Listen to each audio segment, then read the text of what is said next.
जोहार के सनम को चैनल अलग डार रे अड़ी दिन पर ñapam हुईना नारको ओना टटकटुड़ी खातिर ते वीडियो बाय एम दाड़े केदा मा ताले जो जाय एम दाñel तो उन पहले तड़के एम नन कर कया नो दे कना चैप्टर 3 ना एसएक्यू चैप्टर 3 ना एसएक्यू एच सजेशन कते लात जा लई के ना गेलवार से 12 धरी ना 13 नंबर ना ñel तो उन पे मुझे चैप्टर 29 पास लेना सर्वश्रेष्ठ चैप्टर आइन को साले पास हो 1958 साहित रे के इरल साय मोड़ेगेल इरल साहित रे ओना तनम जा कुकली बु ñel दा ñुतत कुñ गoj दो का को मता कना अंध को होता की माने अंध को होता का को मता कना ना तो को मता कना 1756 साहित रे हैं हलवेल आ मते हलवेल मिटा विशिष्ट लेखक ओनले ते कना हलवेल मते सिराजुद्दौला दो कोलकाता रे ब्रिटिश दुर्गो जारपा काते 146 में 147 जन इंग्रेज को मिटांग 18 into 10 माने 18 into 10 ओड़ा रे उनकाना मिटांग हुडिंग कुटरी ओड़ा रे दोहो लेत को खातिर आयमा बंदी को गoj लेना नोआ गे ñुतत कुñ गoj को मेता कना ओना कथा के बांग्ला कथा ते ऑल ñel बे हलवेल मते 1756 हिसाब से सिराजुद्दौला ब्रिटिश दुर्ग কলকাতা আক্রমণ করে এবং 46 জন ব্রিটিশকে একটি ছোট্ট কক্ষে বন্দী করেন বহু বিশিষ্ট বন্দী মারা যায় ব্রিটিশ বন্দী মারা যায় একে অন্ধকূপ হত্যা বলা হয় ওনা को মেতা কানা अच्छा नंबर गेल मोड़े मेन तो 15 नंबर ना हुई कना अलीनगर रिया सुलुक तो 30 अकय किन मुद्रे होय लेना ना हुई कना 1757 सही रे फेब्रुआरी रे सिराजुद्दौला सा इंग्रेज मुद्रे होय लेना नो अच्छा ओना तायनम ñel तो उन पे 16 नंबर रे गे तुरुई नंबर हुई कना ताइपिंग विद्रोह 30 ओकारे अकय किन मुद्रे होय लेना चीन रे 1850 खन 64 सहित रे मांचू सरकार बड़ी शासन विरुद्ध खातिर नवा दो हुई लेना इन सहित रे अच्छा ओना तायनम ñel तो उन पे बक्सर लड़ाई 17 नंबर ना ñel तो उन पे बक्सर लड़ाई 30 अकय किन मुद्रे होय लेना बक्सर युद्ध कबे कदम मध्य होइছিল 1764 सहित रे ईस्ट इंडिया कोम्पानी साव मीर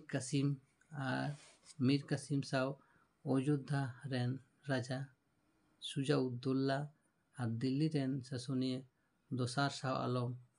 उनको जुमिद लड़ाई विरुद्ध रे इंग्रेज विरुद्ध रे होइल ना अच्छा ओना तायनम ñel तो उन पे 18 नंबर ना भारत रे पोइलो 30 ओका रे रेल डहार चालू लेना 1853 सहित रे भारत रे बॉम्बे खन थाने रे पोइलो रेल डहार चालू लेना अच्छा ओना तायनम ñel तो उन पे भारत रेन आमलातंत्र रेन मेंद सिविल सर्विस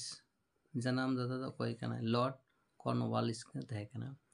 ओना पर ñel तो उन पे 1813 सहित रेना चैटर एक्ट रिया गुरुत्व तो ऑल में चेत गुरुत्व तहे कना 1813 सहित रिया चैटर एक्ट अन तलाते कंपनिया चिटिया जहाँ वाणिज्य एक चिटिया जहाँ वाणिज्य तहे कना एकाई ओना वाणिज्य इधर किंतु हापी लेना ओना अंदराय तेगे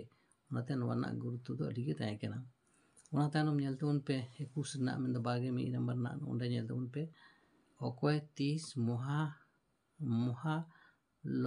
महालवारी व्यवस्थाएं चालू लेदा ओंडे 1822 सहित रे लॉर्ड पेंटिंग्स अमल रे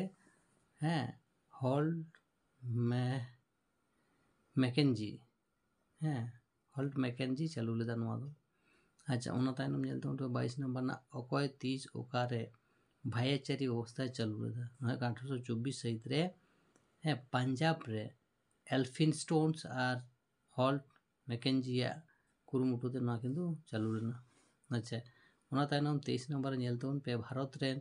पोइलो गवर्नर जनरल और पोइलो वाइसरॉय दो अकय किन थाहे कना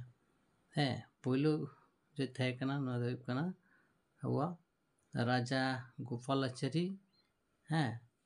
ᱜᱚভᱚᱨᱱᱚᱨ ᱡᱮনারেল, ᱟᱨ ᱦᱩᱭᱩᱜ ᱠᱟᱱᱟ ᱞᱚর্ড, হ্যাঁ, ক্যানিং ᱫᱚ ভাইসরয় কিন ᱛᱟᱦᱮᱸ ᱠᱟᱱᱟ। ᱚᱱᱟ ᱦᱩᱭᱩᱜ ᱠᱟᱱᱟ ᱠᱟᱛᱷᱟ। ᱟᱪᱪᱷᱟ, ᱛᱟᱨᱯᱚᱨ ᱦᱩᱭᱩᱜ ᱠᱟᱱᱟ চীন ᱨᱮᱭᱟᱜ ᱚᱠᱟ বন্দর ᱦᱮᱸᱥᱮ বিদেশি বাণিজ্য ᱞᱟᱹᱜᱤᱫ তে ᱡᱷᱤᱡ ᱞᱮᱱᱟ? ᱚᱱᱟ ᱦᱩᱭᱩᱜ ᱠᱟᱱᱟ ᱠᱮᱱᱴᱚᱱ ᱟᱨ ᱢᱮᱠᱟও, ᱚᱱᱟ ᱵᱤᱫᱮᱥᱤ ᱵᱟণᱤᱡᱽ ᱞᱟᱹᱜᱤᱫ ᱪᱟᱹᱞᱩ ᱛᱟᱦᱮᱸ ᱠᱟᱱᱟ। ᱛᱟᱨᱯᱚর ᱤᱧᱟᱹᱜ ᱢᱩᱪᱟᱹᱫ ᱡᱟᱦᱟᱸ 25 ᱢᱟᱱᱮ 25 ᱱᱚᱢᱵᱚᱨ ᱨᱮᱱᱟᱜ ᱡᱟᱦᱟᱸ কোশ্চেন, ᱚᱱᱟ ᱫᱚ ᱦᱩᱭᱩᱜ ᱠᱟᱱᱟ ᱟᱵᱚᱣᱟᱜ ᱛᱤᱥ ᱚᱠᱚᱭ ᱚᱠᱟᱨᱮ ᱯᱳᱭᱞᱳ ᱵᱷᱟᱨᱚᱛ ᱨᱮᱱᱟᱜ, ᱦᱮᱸ, কয়লা খাদান ᱛᱮᱭᱟর ᱞᱮᱱᱟ? 1820 ᱥᱟᱹᱦᱤᱛ ᱨᱮ